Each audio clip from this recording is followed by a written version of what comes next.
तो सपोज़ मैं यहाँ पे कहता हूँ कि यहाँ पर अपने पास एक क्या है, सेल है हमारी बॉडी का, जो कि इन्फेक्टेड सेल है, जो कि इन्फेक्टेड सेल है। किससे इन्फेक्टेड है?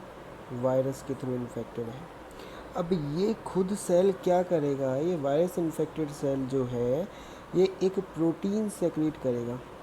क्या करेगा? एक प्रोटीन सेक्रेट करेगा। उस प्रोटीन को हम इंटरफेरोन बोलते हैं। कौन सेक्रेट करेगा? The virus infected cell. अब सवाल आता है कि क्यों करेगा, क्या ज़रूरत आ रही है उसको प्रोटीन सेक्रेट करने की। ये प्रोटीन सेक्रेट इसलिए करता है cell to protect non infected cell. बाकी जो सेल्स हैं जो कि अभी बचे हुए हैं इन्फेक्ट होने से, तो ये प्रोटीन की वजह से बाकी जितने भी सेल हैं वो क्या रहे? नॉन इन्फेक्टेड रहे। क्या रहे? नॉन इन्फेक्टेड रहे। इसकी वजह से इंटरफेरोन प्रोटीन नाम का सेक्रेट होता है। किसकी वजह से सेक्रेट होता है? These are the chemicals secreted by the cells which are interferons. इसको हम साइटोकाइनिन बोलते हैं, साइटोकाइनिन बैरियर। क्लियर? अब इन्नेट इम्यूनिटी यहाँ पर अपना ओवर हो जाता है। उसके बाद में अपन चलते हैं किसके ऊपर? एक्वायर्ड इम्यूनिटी की, जो कि सेकेंड वाली इम्यूनिटी थी अपनी, एक्वायर्ड इम्यूनिटी। एक्वायर्ड इम्यूनिटी हमने अभी तक पढ़ लिया था। एक्वायर्ड इम्यूनिटी स्पेसिफिक इम्यूनिटी होती है, means it will work for a pathogen, specifically for the pathogen, किसी पर्टिकुलर पैथोजन के लिए। वो कुछ भी हो सकता है, कोई भी डिजीज़ का पैथोजन हो सकता है, कोई भी वायरस हो सकता है, कुछ भी हो सकता है, उस स्पेसिफिकली काम करेगा। These are adaptive immunity. Adaptive means हमको इनबॉर्न नहीं मिलती, जैसे जैसे हम बड़े होते हैं वैसे वैसे हमको इम्यूनिटी मिलती जाती है, हम अडेप्ट करते जाते हैं एनवायरनमेंट से। क्लियर? अब एक्वायर्ड इम्यूनिटी के बारे में समझ लेते हैं। एक्वायर्ड इम्यूनिटी एक्चुअली में होती क्या है? It is acquired by a person during his and her life time either bye contracting with disease और बाय वैक्सीनेशन। मीन्स एक ऐसी इम्यूनिटी जो कि एक पर्सन एक्वायर करता है उसकी पूरी लाइफ टाइम के अंदर। कैसे? या तो किसी डिजीज़ के कांटेक्ट में आकर, या वैक्सीनेशन लगाकर। वैक्सीनेशन मतलब टीका, जो हम बच्चों को टीका लगवाते हैं ना, वो ही होता है वैक्सीनेशन। अब वो वैक्सीनेशन के अंदर होता क्या है? जैसे पोलियो की वैक्सीन है, सपोज़ करो, पोलियो की वैक्सीन के अंदर क्या होगा? पोलियो का एंटीडोट नहीं होता, पोलियो की एंटीबॉडी नहीं होती, वो एंटीबॉडी तो खुद अडेप्ट करते हैं हम।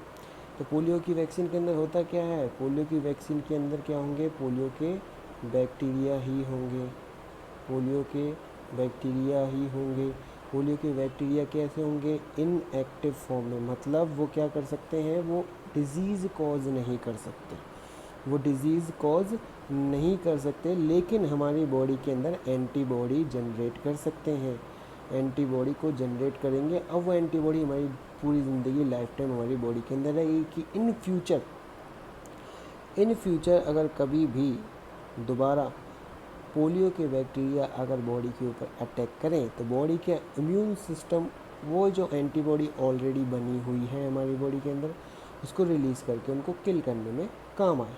ठीक है? ये होती है एक्वायर्ड इम्यूनिटी, जो हम पूरी लाइफ टाइम के अंदर अचीव करते हैं या डेवलप करते हैं हमारी बॉडी के अंदर। अब देखते हैं कि एक्वायर्ड इम्यूनिटी फंक्शन कैसे करती है। एक्वायर्ड इम्यूनिटी फंक्शन जो है, ये वर्क जो है वो करती है मेमोरी के ऊपर, मेमोरी सेल्स के साथ फंक्शन करती है। मेमोरी सेल्स का मतलब ये याद रखने की कोशिश करती है, मेमोरी के ऊपर काम करती है। कैसे कि सपोज़ करो एक पर्सन है अपने पास, एक बच्चा है, छोटा सा न्यूबॉर्न बेबी है, न्यूबॉर्न बेबी है, उसको हम लेके गए हॉस्पिटल, किस चीज़ के लिए? टीका लगाने, वैक्सीनेशन कराने। किसके लिए? वैक्सीनेशन कराने के लिए उसको लेके गए हॉस्पिटल। अब वैक्सीनेशन कराने के लिए जब वो अपनी शुरुआती दौर पर वो अपनी लाइफ के अंदर जब किसी डिज़ीज़ के साथ, डिज़ीज़ के पैथोजेंस के साथ इंटरेक्ट करेगा तब क्या होगा? वो प्राइमरी रेस्पॉन्स करेगी, उसकी बॉडी प्राइमरी रेस्पॉन्स करेगी। कैसे करती है? कभी किसकी अगर घर में छोटा बच्चा हो तो पूछना किसी से कि जब बच्चे को वैक्सीनेशन कराने ले जाते हैं उसको बुखार आता है, फीवर आता है, तो फीवर के तौर पे, फीवर क्या है? फीवर कोई डिजीज़ नहीं है, इट इज़ अ सिम्टम कि हमारे बॉडी का इम्यून फंक्शन जो है वो, इम्यून रिस्पॉन्स जो है वो देखने को मिल रहा है, हमारी बॉडी जो है इम्यूनिटी डेवलप कर रही है उस चीज़ के लिए। तो क्या होगा? ये प्राइमरी रेस्पॉन्स शो किया, शुरुआती तौर पे प्राइमरी रेस्पॉन्स हुआ। अब बॉडी ने उसके अगेंस्ट क्या बना ली, एंटीबॉडी बना ली। बॉडी ने उसके अगेंस्ट क्या बना ली, एंटीबॉडी का फॉर्मेशन कर लिया। अब क्या होगा, ये जो हमने वैक्सीनेशन दिया है, सपोज अगर हम पोलियो की बात करी तो पोलियो के बैक्टीरिया जो है ये क्या है, दीज आर एंटीजेंस, ये एंटीजेंस है। तो ये एंटीजन जब बॉडी के अंदर इंजेक्ट हुए तो उस एंटीजन के अगेंस्ट में क्या बन गई, एंटीबॉडी बन गई। अब एंटीबॉडी जो सबसे पहले बनी, वो बॉडी ने जो रेस्पॉन्स दिया उसके लिए तब वो था प्राइमरी रेस्पॉन्स। अब क्या होगा इन फ्यूचर, अब ये जो प्राइमरी रेस्पॉन्स हुआ, प्राइमरी रेस्पॉन्स क्या हुआ, ये लो इंटेंसिटी का होगा। लो इंटेंसिटी का होगा, कैसे होगा लो इंटेंसिटी का, क्यों होगा लो इंटेंसिटी का, वो इसलिए होगा क्योंकि बॉडी सबसे पहले काम करी। बॉडी को पता नहीं था पहले कौन सी एंटीबॉडी बनानी है, तो उसके लिए काम करना शुरू किया, उसके एंटीजेंस देखे, उसके एंटीजेंस के साथ फिर उसकी एंटीबॉडी बनाई, तो उसको लो इंटेंसिटी हुई और ये टाइम कंज्यूम भी लगा, टाइम भी इसको ज़्यादा लगा। क्लियर। तो low intensity and time consume होता है प्राइमरी रेस्पॉन्स, याद रखना। अब इन फ्यूचर जब बॉडी सेम पैथोजेंस के साथ जब बॉडी सेम पैथोजेंस के साथ इंटरेक्ट करेगी, जब बॉडी सेम पैथोजेंस के साथ इंटरेक्ट करेगी तो क्या हो जाएगा, वो जो प्राइमरी रेस्पॉन्स था जो बॉडी ने पहले किया उसके साथ एंटीबॉडी जो बनाई थी, तो बॉडी के अंदर क्या हो जाती है, मेमोरी सेल्स फॉर्मेशन हो जाता है, मेमोरी सेल्स फॉर्मेशन हो जाता है। और मेमोरी सेल्स क्या करते हैं, वो जो एंटीबॉडी ऑलरेडी बनी हुई है सेम टाइप ऑफ पैथोजेंस की, उस एंटीबॉडी को रिलीज़ करेगी। क्यों, क्योंकि वो एंटीबॉडी तो ऑलरेडी बनी हुई है हमारी बॉडी के अंदर, वो स्टोर्ड है, मेमोरी सेल्स में स्टोर्ड है। मेमोरी को सेल्स को पता है कि जब से पहले ये पैथोजन आया था उसके लिए हमने ये वाली एंटीबॉडी जो है वो रिलीज़ करी थी। अब सेम टाइप ऑफ पैथोजेंस मतलब एंटीजेंस, जो सेम टाइप जो एंटीजन आए वो सेम एंटीबॉडी वापस से उसने रिलीज़ कर दी। तो ये कौन सा रेस्पॉन्स हो गया, this is secondary response, this is secondary response. अब सेकेंडरी रेस्पॉन्स क्या होगा, एक तो हाई इंटेंसिटी का होगा क्योंकि अब बॉडी उसको तैयार है, हमारी बॉडी उससे लड़ने के लिए, पहले उसको प्लान बनाना पड़ा कैसे लड़ना है। अब उसके पास सारी चीज़ें हैं, पूरा प्लान है, सारी चीज़ें हथियार वगैरह सब कुछ तैयार है, उसको बस छोड़ने वो सारी चीज़ें। तो क्या होगा, ये हाई इंटेंसिटी का होगा। दूसरी बात, टाइम जो लगेगा वो लो टाइम कंज्यूम होगा, बहुत कम टाइम में वो हमारी बॉडी सेकेंडरी रेस्पॉन्स जो है वो शो कर देगी। क्लियर।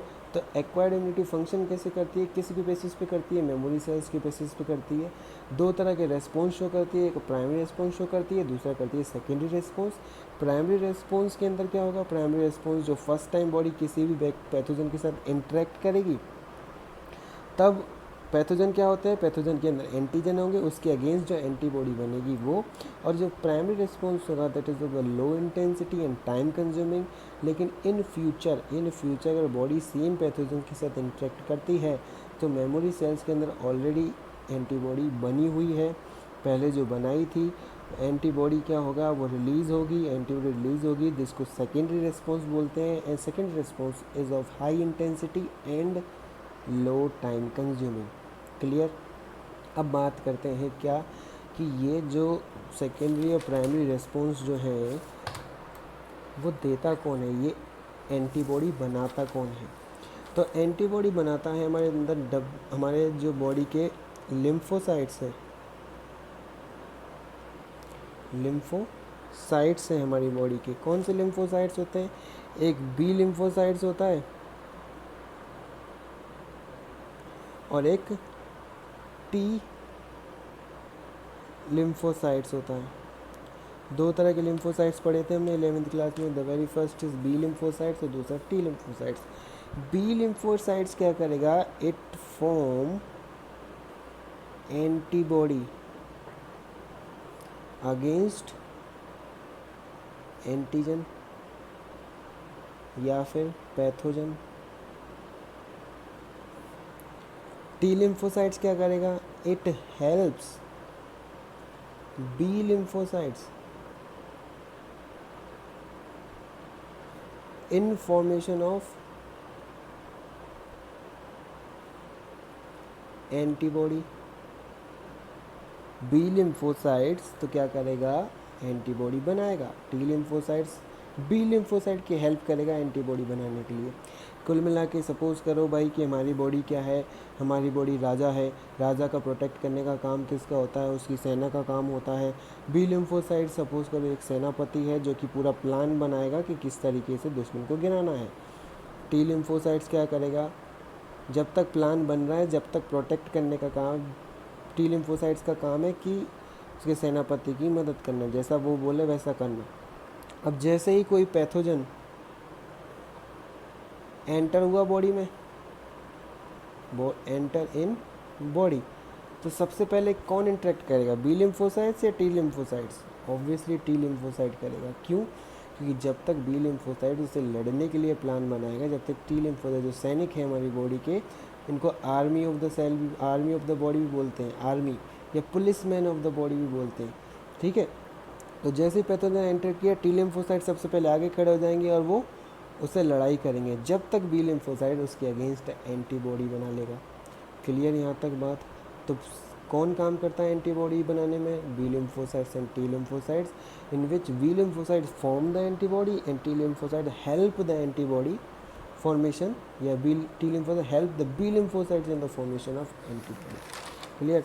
अब बात करते हैं वापस से एक्वायर्ड इम्यूनिटी की तरफ चलते हैं। एक्वायर्ड इम्यूनिटी देख लिया हमने क्या होता है, पूरा फंक्शन समझ लिया, प्राइमरी रिस्पॉन्स क्या होता है, सेकेंडरी रिस्पॉन्स क्या होता है। अपन बात करते हैं कि एक्वायर्ड इम्यूनिटी कितनी तरह की होती है।